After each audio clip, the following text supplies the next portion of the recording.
Good morning. This is Mr. Murphy, and I was thinking about what we could call this segment because Alyssa in our communications department takes great pride in working on the letter M. But I was thinking today could be Mr. Murphy's Melissa Minute with Megan Moore. Perfect. Good morning, Megan. It's good to see you. Good morning. It's good to see you too. Megan, it is awesome to spend a little time with you, and it's been really great to get to work with you for several years now. Yes. How long have you been in Melissa? I was just thinking about that this morning. I believe this is the start of year 9 for me. So year 9, and so where did you start your teaching career? Right here in Melissa, Texas. Like to hear that. And so how did that happen?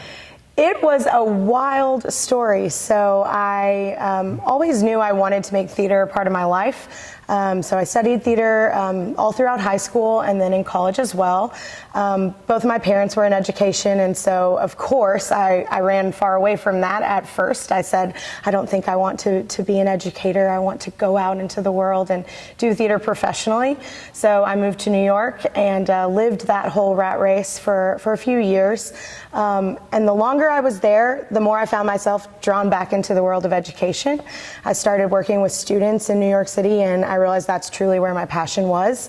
And I thought, well, if I'm wanting to work with students and theater, why am I not back in Texas? And so I packed up and I moved back to Texas with the sort of the plan of taking a year to get my certification and get the ball rolling, and thinking I had a nice long amount of time to figure all of that out. And what ended up happening is about 2 months after I moved back home, I got a frantic phone call from my former high school theater director, who had gotten a phone call from Mr. Murphy looking for somebody who might be looking for a theater position in the middle of the year. And so it sort of seemed like it was fate, like the stars just aligned, and I jumped on that opportunity as fast as I could, and I've been here ever since, and I've loved every minute of it. You know, I think it's a lot bigger than fate. Fate's an awesome term, and I guess we can think about it, but Megan, we went out and recruited you. I knew your ex-theater teacher from high school. We worked together, and I got to watch you perform on stage in state.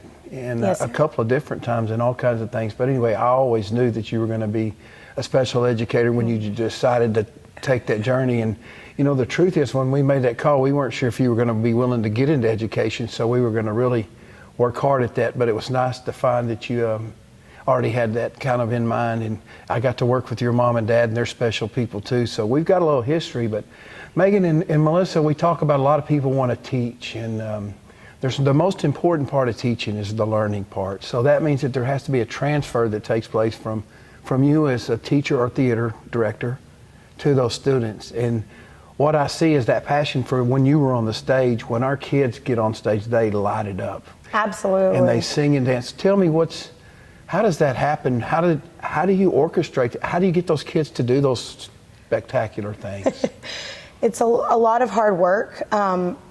And a lot of passion from the kids. My favorite thing about my job by far is watching that light come on for those kids who, you know, maybe didn't even realize they liked theater at all, get involved and then realize, oh, I don't want to just be a little bit involved, I want to be completely involved and really take a leap.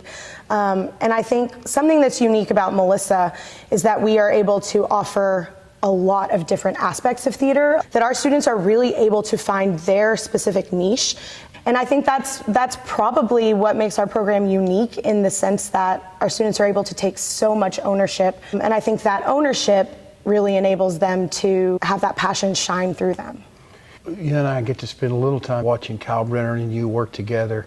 Tell me about your working relationship with Kyle and what he brings to the table and how important he is in your professional career. He's been with you every step of the way. Every step of the way. So when I first came to Melissa, Kyle was running speech and debate and theater all by himself. He really does everything. He calls himself a dinosaur, but I like to call him a unicorn instead. One of those like unique people who is truly gifted in so many different areas.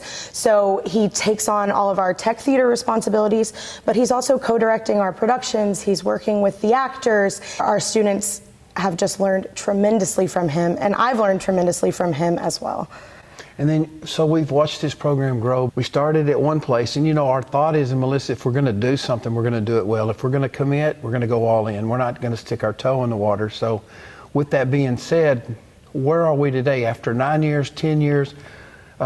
How big is that program, and who all works with us in that area? So on the speech and debate kind of side of things, we still have Kyle, who's helping out with our interp classes and a little bit of our speech stuff. And then Mr. Brenner found Mr. Dimmig, who we recruited to come in and take over our debate and our other speech events. And then on the theater side of things, we have a new teacher this year named Aubrey Moore, who came to us from Frisco ISD, and she's incredible.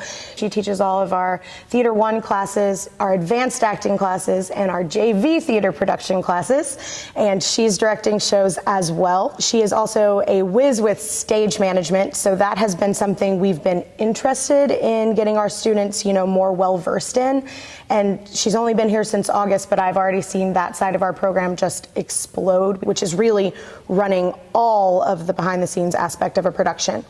And then I'm still here, of course, and I'm teaching our musical theater classes. That program has really just exploded as well. And then, of course, all three of the directors are still working with our varsity production class on our all of our shows throughout the year and our UIL one-act play. You got 3 musicals coming up. You've got one-act play. Tell us a little bit about what's on the agenda for the year. Oh my goodness, we are taking on quite a lot this year, but I have a really good feeling about all of it. So our first production of the year is sort of a mini production. It's coming up this next Thursday. That's our student-directed scene. So from our varsity one-act play class, we allow our senior students to take on the role of director for the first time, and they cast a short play and perform it with our students from our 8th period. And then after that, we have Treasure Island, which is our fall play. Mr. Brenner's directing that one. Should be a lot of fun. And then we have the other Miss Moore, Aubrey Moore. Her musical is Schoolhouse Rock Jr., and that's going to go up in December, and that's being done with our Black Box Company. And then we have in January our all-school musical, which is Bullets Over Broadway. And what's super exciting about that is this is the first year that it is a true fine arts collaboration. Our band is playing for the orchestra for that production for the first time ever. Our jazz band has taken that on, and I've been listening to them rehearse, and they're sounding incredible, so it's going to be super exciting. And then Miss Kinzik, our amazing choir director, is music directing for the show.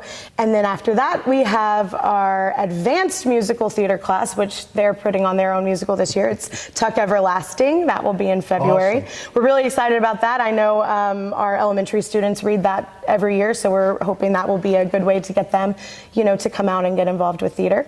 And then we'll roll into one-act play season. So wow. I know it's crazy. One-act. And we'll have a one-act with our 8th period class. That's our main stage company. And then we'll also have a one-act play with our Black Box Company as well. So you've had an amazing run, a lifetime of theater. What would you say would be one of your fondest memories? It's pretty clear in my mind, actually, that one of my biggest memories as a teacher that I know I will carry this with me through the rest of my entire life was the moment that we were competing in the regional competition in one-act play, and I was competing against my former high school director. And that first year, hearing our Melissa High School, is advancing on to state, that memory will be burned in my mind for the rest of my life. I got to share you, I've been in it for 32 years, and that was a special day for me, too. Mm-hmm. I want to say, just watching our kids with you, I can't imagine anybody being any better.